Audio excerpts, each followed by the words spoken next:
The real measure of a person is how do you do when the chips are down, it's dark, it's cold, it's stormy, the wind's blowing the wrong way, and all the odds are stacked against you. How do you do in those circumstances? And a lot of the people that we serve at Goodwill are in that situation. And their courage and their willingness to step up to that and take on adversity and overcome that adversity and changing their life is something that inspires us every day.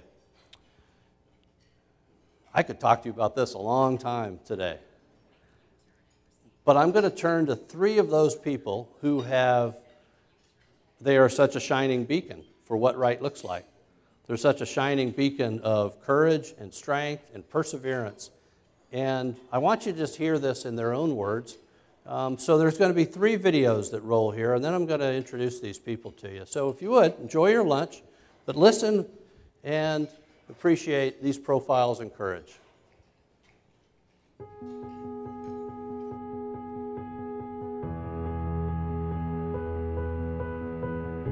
I went to go work at this company down in San Marcos. We were doing painting small aircraft and maintenance on aircraft and stuff like that.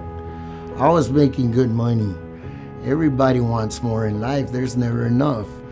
Took the opportunity to make easy money and eventually ended up paying for it in a bad way. I ended up doing 5 years in prison. My son he was 4 years old, so I lost out on 5 years of his life, you know, very important years as a matter of fact.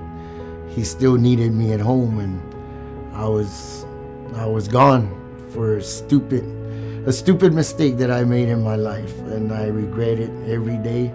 And then when I got out, it was very difficult for me, very, very difficult, because of course, for one, nobody wants to hire a felon.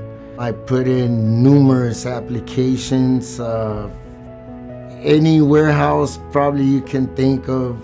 Once you throw out that felony, oh, okay, well, no, we don't discriminate on that, but we'll call you. You know, might as well just grab your things and walk to the next one, because you know it ain't gonna happen.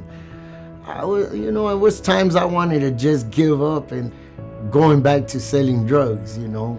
If that's one thing you're good at and nobody's gonna question whether you're a felon or not, you know, you start thinking about it.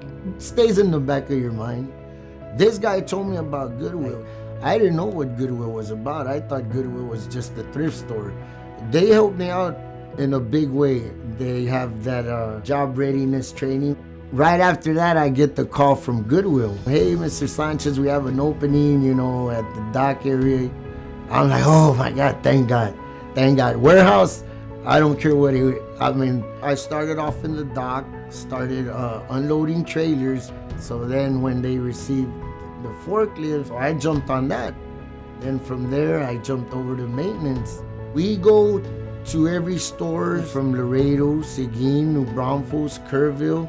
We maintain the buildings, we paint, we do pretty much everything. My son is a senior this year. He'll be graduating. I'm very proud of him, very proud of my son. I tell him, look at what I went through. I want you to do better for yourself, for your kids, and don't make the same mistakes that I made. Learn from that. I just want to show Goodwill what I can do. As they did for me, I can do for them too, which is give them my best. They've pretty much helped me out, straighten out my life. They're the first ones that gave me a second chance. I'm blessed, I'm very blessed.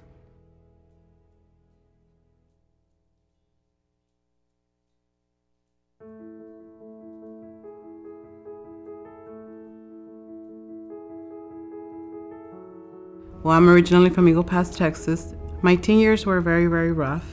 I wouldn't go to school. I would just be in Mexico. I started using drugs, and this was when I was 12, 13 years old. When I was 14 years old, I found out I was pregnant. I stopped using drugs as soon as I found out.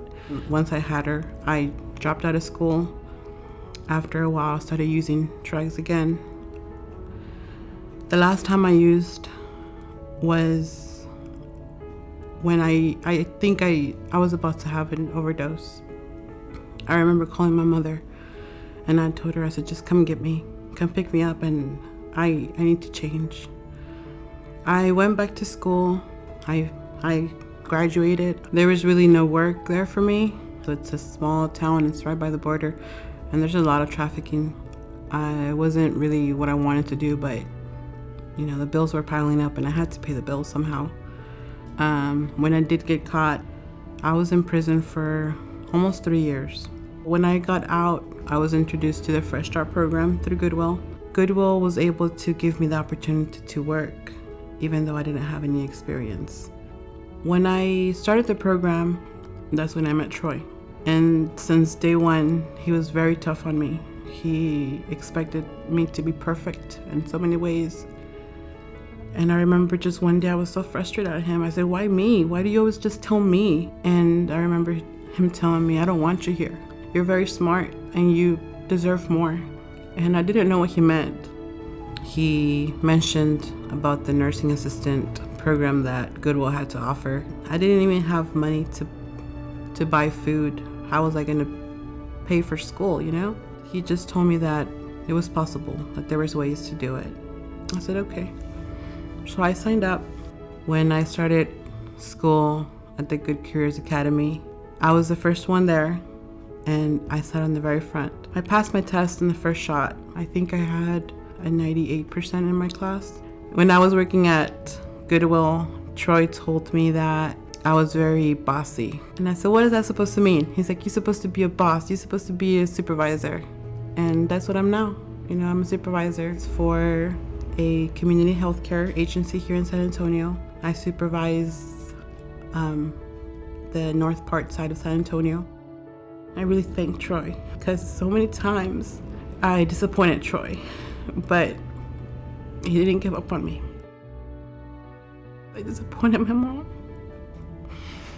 but I know that if she were to be here, my mom would be very, very proud of me. Wow.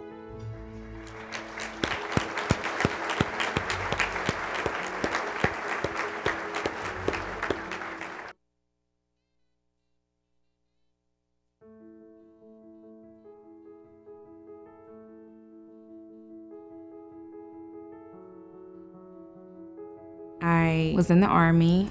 I was a combat medic. I toured in Iraq twice.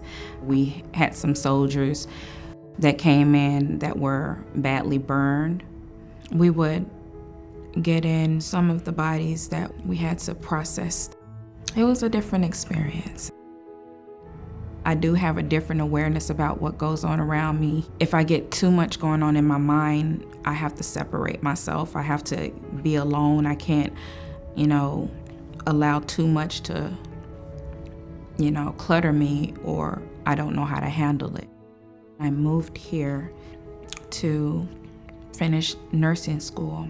I had a job. I was getting money from my education fund. Toward the end of my schooling, I had to quit my job because everything got a lot more intense, where I had to be at certain clinicals and my studying. Once my schooling was over, my lease was up, and I wasn't able to pass my exam at the time. It became me staying in my vehicle because I didn't have a job. I didn't have a place to stay. When I was living in my car, I would park at the hospital. If I had to use the bathroom, there was a gas station that was right next to the hospital. I'd go use the bathroom. I had a gym membership that I got specifically to go take showers. I would take cardboard and put it on the back windows so no one could look into the car while I was back there. It was overwhelming. I always stayed strong in my faith. It kept me in that place of peace, even when I felt like I was in a storm.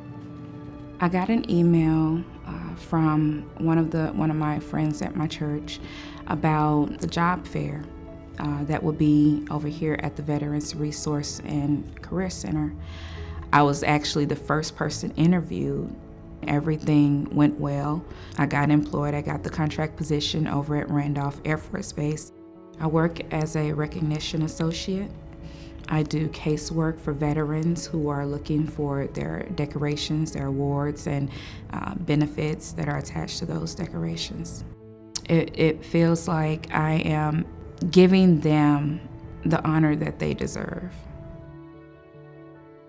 Since I've been employed with Goodwill, I've gained a lot more stability in my life, emotionally, financially. I got married last year. I feel great about my life, where I'm at and where I'm headed. Goodwill's dedication to veterans is a blessing to my life.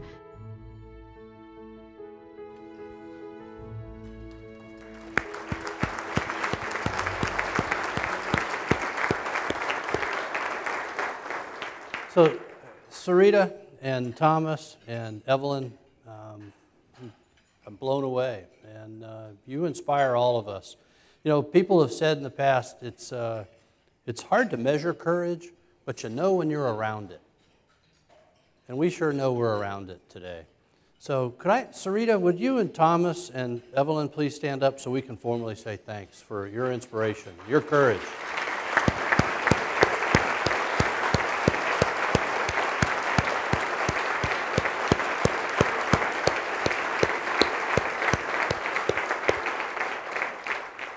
And to Thomas III, congratulations on starting your senior year of high school. We're really proud of your dad and you.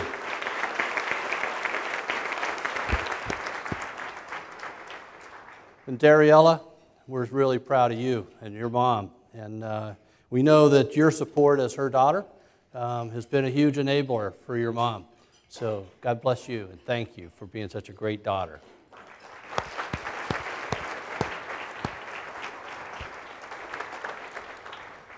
So we ask a lot of our store managers. They're a pretty select group. There's 20 of them. And you saw one of them featured up there, Troy Perales.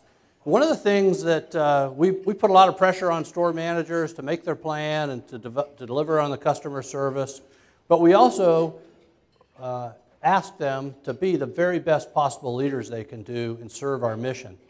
And Troy was actually the very first store manager I met when I joined the Goodwill team.